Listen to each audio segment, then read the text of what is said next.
So we're going to take a moment just to go down into the roots of the yew tree and explore the network underneath the yew tree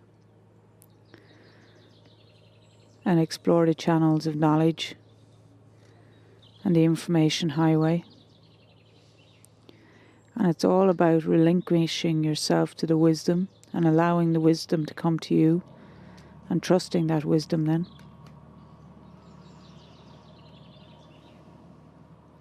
You are wise and you are tapping into wisdom so that you can always in your own everyday life ask yourself, what would a wise person do here? So that there's a practical application to the relationship with the trees and that they help you ground and be steady in yourself and to listen to yourself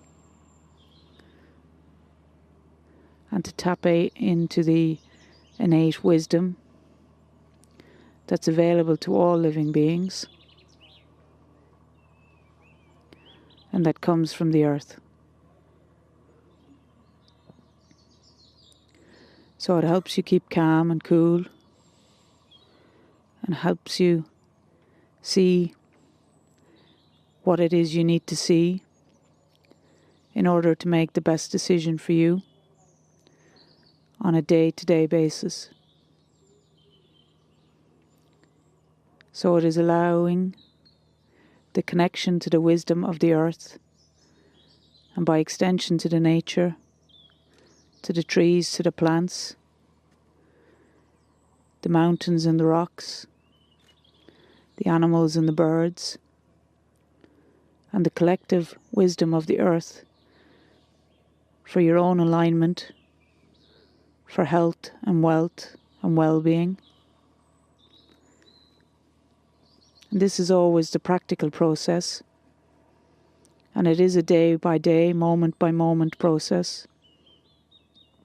And this is how the earth and nature are trying to help humans and how we can help them back. How we can be part of the ecosystem and allow the freedom and the liberty that is in nature and is in the earth and give ourselves that fresh perspective and trust the inner knowing and the inner wildness and let go of the domestication and enjoy the freedom.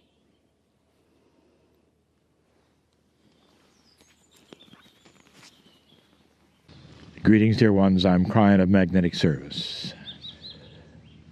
The channelings of today we're going to call tree channelings. And the reason for that is that it's going to be centered around the wisdom and the knowledge that you would have, perhaps, in some of the magnificent trees, which are indeed called super trees. The group sits under one now in Inisfallen Island and is learning the history of this place. My partner brought me to this place before, and I spoke of something yet then that I speak of again and beyond. This particular island is different. It has an energy that was seen by the ancients and retained by the ancients. It never changed. No matter who was here, it was about knowledge and learning. The very lake it sits on is called learning. It's an overwhelmingly spiritual and knowledgeable and wise place. Now I want to review with you something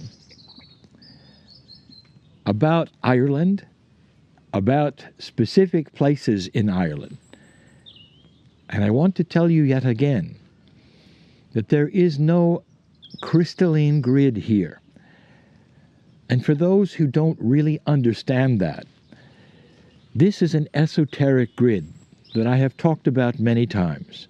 that is a fast track to human beings. It remembers things. So however is that which tempers human consciousness is transferred to the grid. Therefore, when the babies come in and the consciousness is developed, the grid helps them to remember what has gone before. Without the grid, there would be a constant relearning of everything. And yet here, there is no grid. So how is it, again I ask, that you would have something so profound, a feeling, a remembrance on this island, and that whoever was here would be dedicated to learning? And the answer, dear ones, is again, the elementals of the planet alone, without the crystalline grid, create an energy. That is the energy here, and it was then propelled forward over and over by the humans who worked here. That then was felt for generations. And in this, the Akash starts to work. As you sit here, for the group who is here, I ask you, does this feel like you're remembering something? Now, I didn't ask you if you were here. Is there a remembrance? And the remembrance is the energy of it.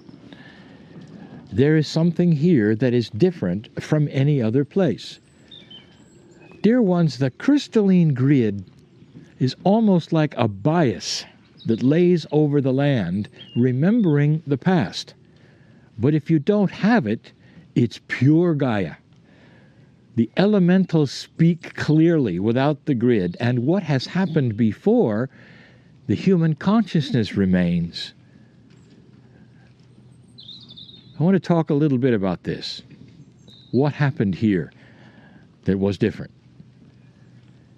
Don't you find it interesting that when left alone, human beings often combine spirituality and Gaia? And here in this place, that is exactly what took place. And not just once, but over and over. The structures you see here, monks dedicated to studying Gaia, creating books, massive ones, starting the science of herbology, looking at the plants and defining them, categorizing them, studying them, and more. Don't you find it interesting that when left alone, in the past, the ancients often combined spirituality and shamanship with the planet? This is what we are saying that humans should learn and return to. For the spirituality today doesn't study the earth, doesn't seem to include the earth, doesn't align with the earth. It's all about the humans with humans. And the reflection of God through the earth is left out. So, dear ones, what you feel here is not only the consciousness, the elementals, but also the alliance between spirit, knowledge, wisdom, and you. That's the difference when you go to these places. Now, all of you in this group sit under a tree. That would be one of the most common things a human being could ever do. And yet there is a difference. The trees in this great place, especially the grandfather trees, the ones who have been here for a long time, carry with them a life force that broadcasts who they are without the grid. You can sit here and learn from the tree. There are those who would laugh at this and say, well, that is a very esoteric thing and something that would never happen to me. Well, it would if you were here, because this is different. There's a different posturing of nature, of the earth, of spirit in this land. Again, I will tell you, my partner wanted to come back quickly because it was so refreshing to channel in these places, in these areas, where there was no grid interfering with the elementals that speak so clearly of the preciousness of the alignment between humans, God, and the planet. Without prophets, without doctrines, without anything to get in the way of the purity of the relationship between you and all that is. Listeners who are not here, I invite you to feel this. The serenity here in this place where the energy literally pours out of the ground and asks questions wherever you walk, and yet it seems to know who you are. There is a feeling of welcome back, even though you may not have been here, because the earth knows who you are, because you live on the earth, and the earth is one. And so for those who are here, take a moment and see if the tree has anything to say. And so it is.